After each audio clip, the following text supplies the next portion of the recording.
The Nubian people's modern history is marred by forced displacement.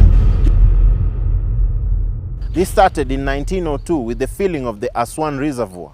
Then, in the 1960s, they faced a further cultural disintegration after their villages were flooded by the Aswan Haidam, a colossal project undertaken by pan-Arab nationalist leader Gamal Abdel Nasser. Tens of thousands of Nubians were displaced from their historic lands in Sudan and Egypt. In Egypt, although the dam project was hailed a success, the reality for Nubians was rather different. This vibrant and ancient community lost their sacred land, artifacts, and in some cases, their sense of identity.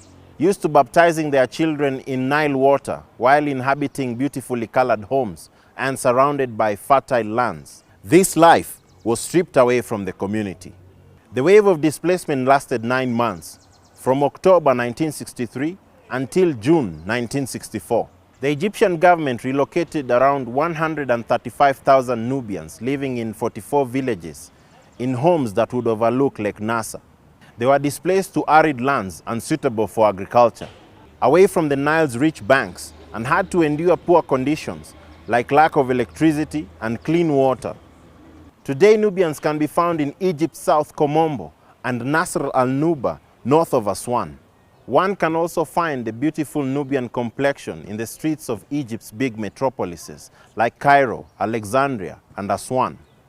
While Sudanese Nubians live in northern Sudan, particularly in the region between the city of Wadi Halfa in the Egypt-Sudan border and Al-Daba. Although there is no exact data, it is estimated that there are around 3 million Nubians in Egypt today. And their story is not one of a victimized ethnic group.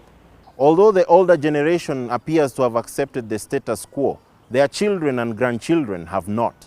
Young Nubians are making significant pushes to return to their homeland.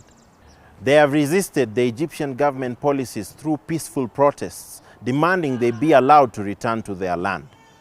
And through the practice of their language and culture, have refused to whitewash their identity with a singular Egyptian one. Some constitutional progress has also been made in recognizing the group's unique identity. Promises made to return them to their land by 2024. The ancient Nubian culture lives on. On every Ramadan iftar table, families enjoy the stories of Bakar, a Nubian child whose adventures have become a generational pillar for millions of young Egyptian people. Living musical legends like